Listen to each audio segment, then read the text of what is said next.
kita kembali diperlihatkan dengan Danda Cheng yang pada saat ini telah dihantam oleh panah api milik Xiao Yan. Sementara itu di sisi lain Xiao Yan tampaknya tidak peduli dengan apakah Danda Cheng pada saat ini masih hidup atau tidak. Danda Cheng tampaknya pada saat ini tidak lagi menjadi ancaman sama sekali bagi Xiao Yan.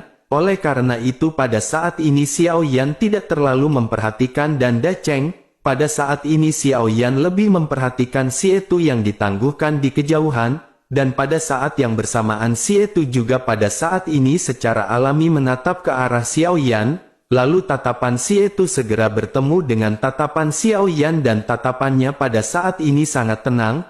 Hal inilah yang pada akhirnya segera mengejutkan Xiao Yan, lalu Xiao Yan akhirnya berpikir di dalam hati, mengapa pria berbaju darah ini tidak memiliki sedikit pun niat membunuh di matanya? Apakah yang pada saat ini sedang terjadi di dalam pertempuran? Lalu Xiao Yan segera menebak bahwa situasi pertempuran pada saat ini pasti telah berubah. Xiao Yan juga pada saat ini tidak tahu bahwa sosok Xie Tu ini adalah orang dari aliansi bayangan. Di dalam kebingungan ini Xiao Yan segera menoleh untuk menatap ke arah Zhen Zongfu dan Gu Yin. Xiao Yan segera menemukan bahwa keduanya pada saat ini sedang berbicara dan tidak lagi berkelahi. Xiao Yan juga melirik para pembunuh dari aliansi bayangan dan menemukan bahwa mereka pada saat ini benar-benar menyerang Pil Palace. Xiao Yan pada akhirnya kembali bertanya-tanya bagaimana mungkin bisa aliansi bayangan menyerang Pil Palace. Bukankah sebelumnya mereka telah datang untuk membantu Pil Palace? Akan tetapi mengapa pada saat ini mereka benar-benar menyerang Pil Palace di dalam pertempuran? Lalu di tengah-tengah kebimbangan ini Xiao Yan pada akhirnya segera kembali menatap ke arah Zhen Zongfu. Xiao Yan berpikir apakah aliansi bayangan pada saat ini telah dibujuk oleh Kaisar Manusia? Lalu di tengah-tengah pemikiran Xiao Yan yang membingungkan ini untuk sementara waktu Xiao Yan pada saat ini segera menatap ke arah pertempuran. Kemudian Xiao Yan menatap ke arah leluhur tua dari Pil Palace. Xiao Yan menyadari bahwa iblis berbaju besi yang pada saat ini dilihat Xiao Yan telah dipanggil oleh leluhur tua Pil Palace. Xiao Yan juga pada saat ini bisa melihat tatapan marah yang terpancar dari mata leluhur Pil Palace. Tentu saja dirinya telah melihat Danda Cheng yang pada saat sebelumnya telah dipukul mundur oleh Xiao Yan. Keduanya pada saat ini saling memandang dan leluhur tua dari Pil Palace segera membuka mulutnya dengan lembut, lalu dirinya kembali memerintahkan boneka iblis untuk keluar dan bertempur. Xiao Yan juga secara alami melihat tanah yang pada saat ini berguling di bawah Pil Palace. Xiao Yan bertanya-tanya seberapa besarkah area yang berada di bawah tanah dari Pil Palace ini. Pada saat ini ada begitu banyak boneka iblis dan mereka semua terlihat sangat kuat. Bersamaan dengan itu Xiao Yan segera menyadari sesuatu dan bergumam bahwa boneka iblis ini telah terlihat dalam resep yang diberikan kepada Xiao Yan oleh Kaisar Iblis Tua. Boneka iblis lapis baja ini didasarkan pada pertahanan dan kekuatan dan kecepatannya yang sedikit lemah. Selain itu kelemahan dari boneka ini terletak pada persendiannya yang relatif lunak. Sementara untuk boneka iblis darah sendiri lebih unggul dalam hal serangan dan kecepatan. Namun meskipun begitu boneka ini memiliki kekurangan yakni kekuatannya yang tidak terlalu kuat.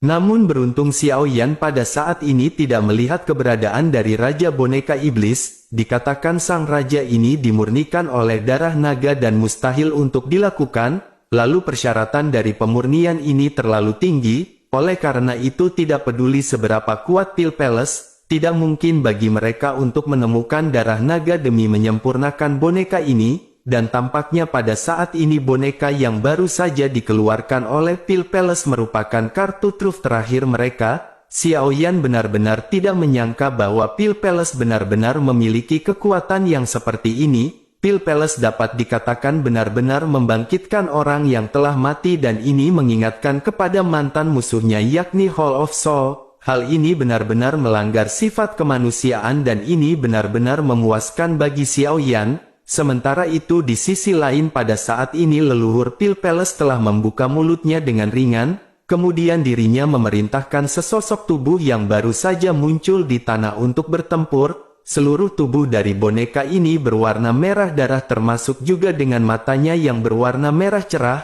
Boneka ini memiliki otot yang kuat dan bentuk tubuh serta ukurannya seperti orang normal biasanya, namun pada saat ini aura dari boneka tersebut yang dipancarkan memiliki fluktuasi yang berada di tahap puncak bintang 8 Dodi. Melihat hal tersebut Xiao Yan pun bergumam meskipun boneka tersebut memiliki kekuatan di tahap bintang 8 Dodi, akan tetapi itu tetaplah boneka. Xiao Yan pun penuh niat membunuh dan segera mengendurkan tangan kirinya. Busur suci pada saat ini berubah menjadi roh hantu dan membentuk bola cahaya yang terbang ke tengah alis Xiao Yan.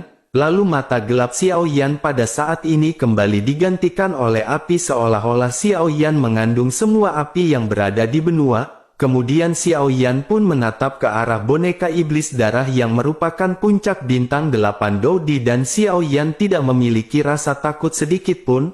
Lalu boneka ini pun segera melesat ke arah Xiao Yan setelah menerima perintah dari leluhur tua Pil Palace, dan begitu sosoknya bergerak pada saat ini dirinya meninggalkan sosok bayangan dan ketika sosoknya muncul dirinya telah berada di hadapan Xiao Yan. Lalu tinju kanan dari boneka iblis darah ini segera tersentak dan semua otot di tubuhnya menunjukkan keadaan tegang. Kemudian dirinya mengayunkan tinju kanannya dengan keras ke arah Xiao Yan dan pada saat ini energi yang dipenuhi kekerasan segera melonjak. Lalu kekuatan besar segera menyebar ke sekitarnya seperti badai yang ditimbulkan oleh ombak. Kemudian tempat dengan kekuatan terbesar persis di mana Xiao Yan berada dan Xiao Yan benar-benar menerima pukulan keras ini. Namun pada saat benturan terjadi pada saat ini sosok Xiao Yan tiba-tiba menghilang. Lalu saat berikutnya sosok Xiao Yan muncul dirinya sudah berada di atas kepala dari boneka iblis darah. Xiao Yan bergumam tidak peduli seberapa cepatnya sosok tersebut tetap saja dirinya adalah seonggok boneka. Setelah mengucapkan hal tersebut pada saat ini di telapak tangan Xiao Yan teratai api surgawi berukuran sekitar 30 meter segera melonjak. Lalu Xiao Yan mengangkat tangannya ke depan dan teratai api surgawi segera membanting ke arah iblis darah. Tidak peduli seberapa cepat boneka iblis darah ini menghindar, dan pada saat ini benar-benar sudah terlambat baginya. Lalu ledakan energi besar segera menyelimuti boneka darah sepenuhnya dan api surgawi tidak berujung menelan segala sesuatu di sekitarnya. Kemudian energi dari ledakan api ini segera membuat medan perang bergemuruh lagi. Lalu energi ini sangat merusak sehingga energi ini menyapu segala sesuatu di sekitarnya menjadi reruntuhan. Kemudian awan di langit juga terbakar dan api pada saat ini benar-benar melonjak ke segala arah. Tentu saja semua orang pada saat ini benar-benar terkejut dengan teknik penghancuran yang ditampilkan oleh Xiao Yan, terlebih lagi tim dari kelompok Xiao Yan pada saat ini benar-benar tercengang, apalagi mereka belum pernah melihat kedahsyatan dari serangan Xiao Yan yang baru saja ditampilkan. Melihat Xiao Yan yang pada saat ini benar-benar telah melesat pesat, lalu kelompok Xiao Yan pada saat ini benar-benar ingin bekerja lebih keras di masa depan untuk mengikuti Xiao Yan, dan pada akhirnya melihat Xiao Yan yang bersemangat semua orang di tim Xiao Yan juga ikut terbakar semangat. Kelompok Xiao Yan yang pada saat ini telah pulih segera memutuskan untuk ikut pertempuran.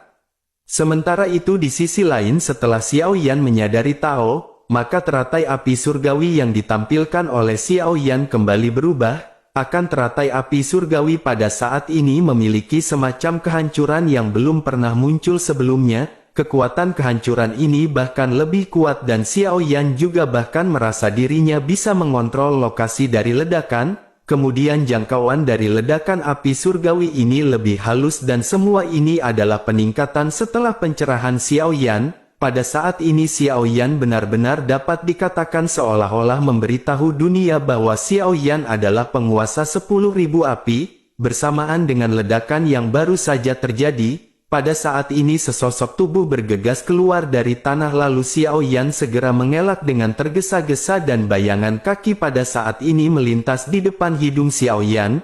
Xiao Yan segera menstabilkan sosoknya dan pada saat yang bersamaan sosok lain segera muncul di depan Xiao Yan. Sosok ini adalah Danda Cheng pada saat sebelumnya telah dihempaskan ke tanah oleh Xiao Yan dengan panah api. Lalu penampilan Danda Cheng pada saat ini telah berubah drastis. Seluruh tubuhnya tertutup bekas nyala api dan matanya pada saat ini telah digantikan oleh nyala api. Melihat penampilan ini tentu saja Danda Cheng benar-benar telah menerima kerugian dari pertempuran melawan Xiao Yan.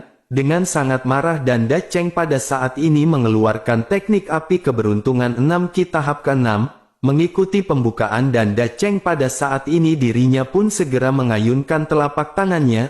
Lalu bersamaan dengan itu pria setinggi puluhan meter yang sebelumnya terbentuk oleh api surgawi Danda Cheng segera melakukan hal yang sama. Kemudian keduanya pada saat ini segera melesatkan telapak tangan ke arah Xiao Yan. Lalu mata Xiao Yan sedikit menyipit dan Xiao Yan segera menyadari bahwa kekuatan Danda Cheng pada saat ini telah sepenuhnya dinaikkan ke tahap menengah bintang 8. Selain itu Danda Cheng juga pada saat ini telah mengembangkan api keberuntungan 6 Ki hingga ke tahap yang ekstrim. Akan tetapi meskipun begitu Xiao Yan tidak memiliki kekhawatiran di dalam hatinya. Lalu Xiao Yan pun tersenyum dan berkata bahwa Danda Cheng benar-benar membentuk sosok yang dipadatkan oleh api. Xiao Yan juga pada saat ini bisa melakukan hal tersebut dan Danda Cheng bisa menyaksikannya. Setelah mengucapkan hal tersebut segel di tangan Xiao Yan seketika berubah. Api surgawi segera melonjak di belakang Xiao Yan dan itu langsung mengembun menjadi sesosok pria. Lalu sosok ini persis sama dengan apa yang dibuat oleh Danda Cheng. Namun meskipun penampilannya persis sama, akan tetapi bentuk tubuhnya pada saat ini sedikit lebih kecil. Melihat hal ini Danda Cheng pun tertawa dan segera meledek Xiao Yan. Dirinya berkata bahwa Xiao Yan pada saat ini benar-benar dipenuhi dengan omong kosong. Bahkan sosok yang dibentuk oleh api surgawi Xiao Yan pada saat ini memiliki ukuran lebih kecil. Menyadari hal tersebut Xiao Yan hanya tersenyum ringan dan tidak membalas Danda Cheng. Lalu Xiao Yan segera memerintahkan sosok tersebut untuk melesatkan telapak tangan. Meskipun telapak tangan ini terlihat lebih kecil seolah-olah seperti tangan anak kecil, akan tetapi kepadatan dari api surgawi yang dibentuk oleh Xiao Yan ini jauh jika dibandingkan dengan Danda Cheng. Sementara itu Danda Cheng dipenuhi dengan kepercayaan diri setelah melihat perbandingan telapak tangan di antara keduanya. Namun tidak lama setelah itu ledakan segera terjadi di mana kedua telapak tangan bertemu. Suara ledakan keras segera terdengar dan api surgawi di antara telapak tangan ini segera bertabrakan terus-menerus. Dan pada akhirnya setelah banyaknya benturan yang dipenuhi dengan energi kekerasan, sesosok pada saat ini segera mundur ke sisi Xiao Yan dan itu adalah sosok yang dipadatkan oleh Xiao Yan dari api surgawi. Xiao Yan segera tertawa dan bertanya, apakah sosok yang dibentuk dari api surgawi Danda Cheng pada saat ini telah dihancurkan? Mendengar ledekan ini dari Xiao Yan, Danda Cheng tentu saja dipenuhi dengan ketidakpercayaan. Danda Cheng benar-benar tidak menyangka bahwa sosok yang dibentuk olehnya pada saat ini benar-benar telah dihancurkan oleh Xiao Yan. Dirinya tidak menyangka bahwa Xiao Yan memiliki api surgawi yang sangat kuat. Bahkan pada saat ini api surgawi milik Danda Cheng yang merupakan peringkat kelima di peringkat api surgawi benar-benar tidak mampu berhadapan dengan api surgawi Xiao Yan. Namun pada saat ini Danda Cheng segera menekan pemikiran tersebut dan kembali melakukan serangan ke arah Xiao Yan. Danda Cheng kembali membentuk banyak sosok api surgawi yang segera membombardir ke arah Xiao Yan. Melihat banyaknya serangan ini Xiao Yan hanya tersenyum dan segera melambaikan tangannya. Lalu sosok yang dibentuk oleh Xiao Yan dari api surgawi pada akhirnya segera bergerak bertemu dengan serangan yang dilesatkan oleh Danda Cheng. Banyak benturan pada saat ini kembali terjadi hingga pada akhirnya kedua sosok yang terbentuk oleh api surgawi masing-masing tersebar. Baik Danda Cheng maupun Xiao Yan pada saat ini saling memandang.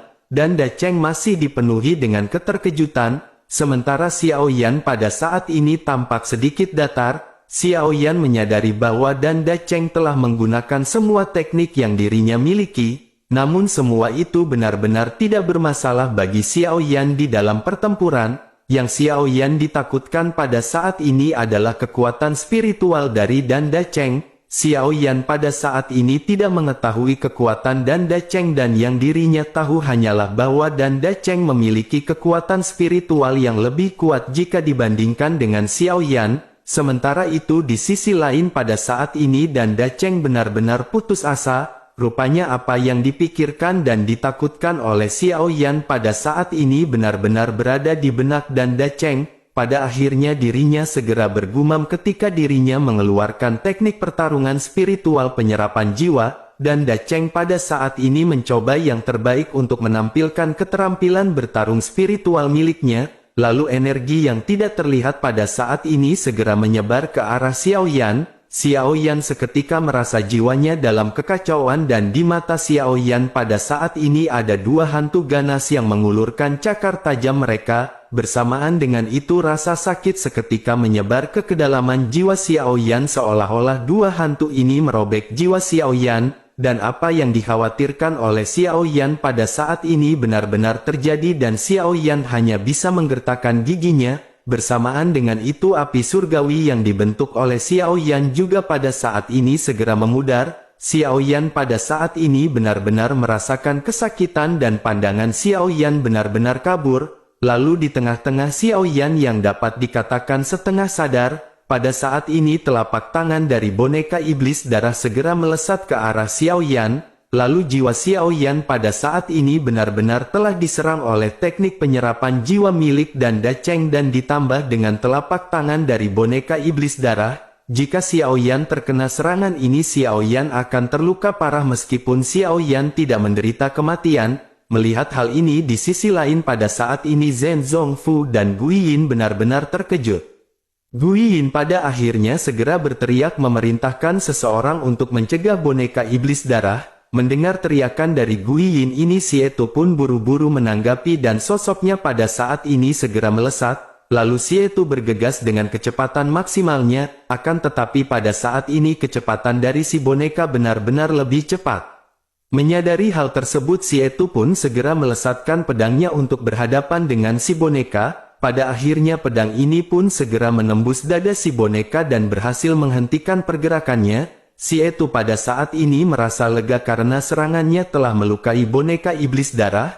Akan tetapi perasaan lega ini seketika berubah menjadi keterkejutan. Xietu melihat boneka iblis darah yang pada saat ini mencabut pedang dari dadanya dan kembali melesatkannya ke arah Xietu. Setelah itu boneka ini pun kembali menoleh ke arah Xiao Yan dan segera melanjutkan serangannya. Xietu pada saat ini benar-benar terkejut karena boneka ini benar-benar tidak mati bahkan setelah jantungnya ditembus oleh pedang miliknya. Dan pada akhirnya Xietu pun kembali melesat untuk berhadapan dengan si boneka. Xietu menyadari bahwa pada saat ini si boneka telah kehilangan banyak kekuatannya akibat ledakan teratai api sebelumnya dari Xiao Yan, terlebih lagi dirinya juga telah tertembus oleh pedang milik Xietu, oleh karena itu kecepatannya pada saat ini telah cukup berkurang dan Xietu pada akhirnya segera berhadapan dengan si boneka. Xietu segera melambaikan pedang miliknya dan pada saat ini dengan seluruh kekuatannya segera menebas ke arah boneka iblis darah. Dan dalam sekejap mata pada saat ini boneka iblis darah benar-benar telah terpotong menjadi dua bagian oleh Xietu. Melihat hal ini tentu saja dan Da Cheng di sisi lain pada saat ini terkejut. Dirinya segera berkata kepada Xietu bahwa Xietu benar-benar berani menyerang kelompoknya sendiri. Dan Da Cheng pada saat ini dipenuhi ketidakpercayaan melihat Xietu yang pada saat ini benar-benar membelot. Namun dan Da Cheng pada saat ini memahami sifat dari Xietu dan dirinya pada saat ini segera membuat kesepakatan.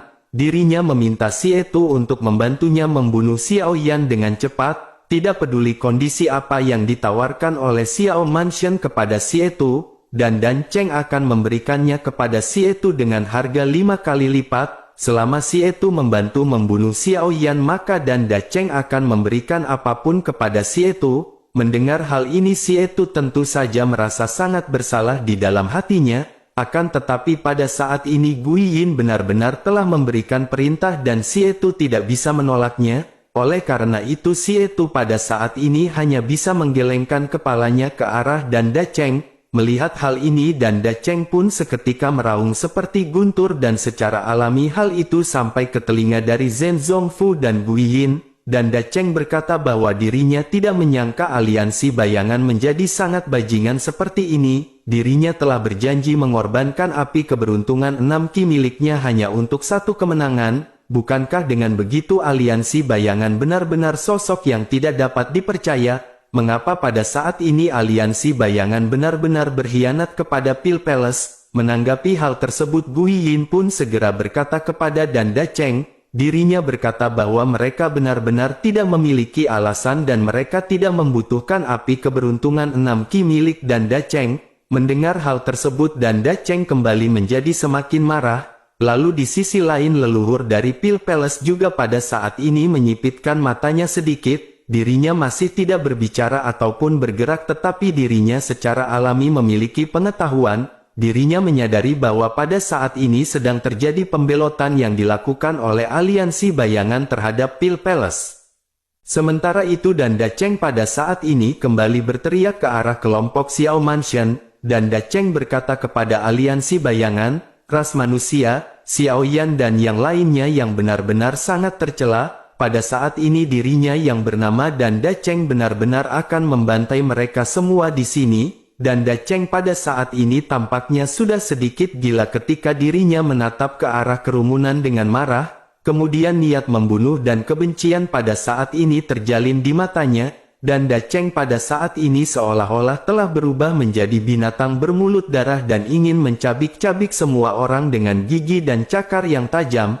Lalu pada akhirnya Danda Cheng pada saat ini segera menekan semua kekuatan miliknya. Lalu dirinya segera melonjakkan api surgawi dan kembali bersumpah bahwa dirinya akan menghancurkan semua orang. Melihat hal ini Zhen Zongfu, Zhan Huan, Guiyin dan yang lainnya pada saat ini benar-benar terkejut. Pikiran mereka kacau balau dan mereka pada saat ini memandang ke arah Danda Cheng seolah-olah melihat orang gila.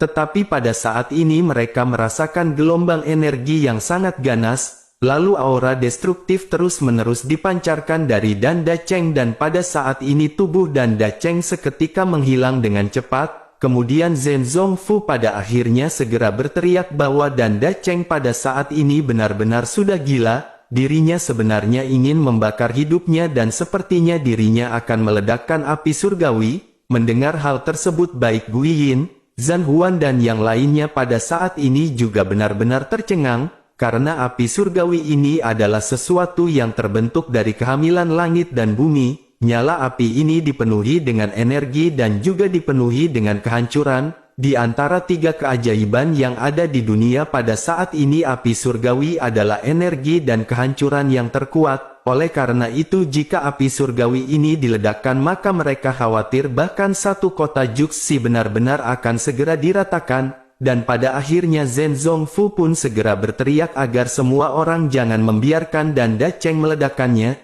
Dengan api surgawi yang berada di peringkat kelima yang akan diledakkan oleh Danda Cheng ini Zhen Zongfu khawatir seluruh kota Juxi akan hancur. Bahkan dengan seluruh kekuatan orang yang berada di sini tidak akan mungkin bagi mereka untuk menahan kehancuran tersebut.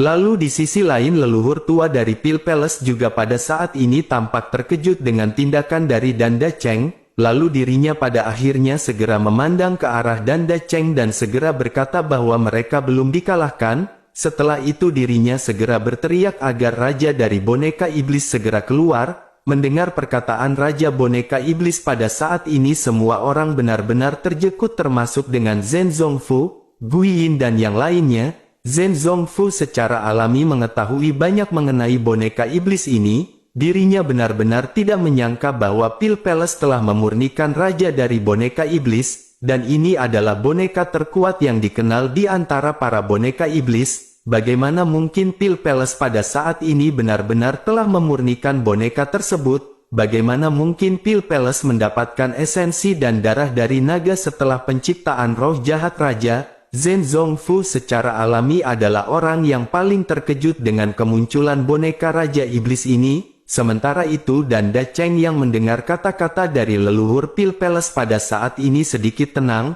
Lalu dirinya menoleh untuk menatap ke arah leluhur dari Pil Palace dan mata Danda Cheng serta auranya pada saat ini perlahan menjadi stabil. Kemudian aura Danda Cheng yang pada saat sebelumnya telah melonjak pada saat ini kembali memudar ke tahap awal bintang 8 Dodi. Danda Cheng pada saat ini menatap ke arah sosok yang akan keluar dari tanah di bawah Pil Palace.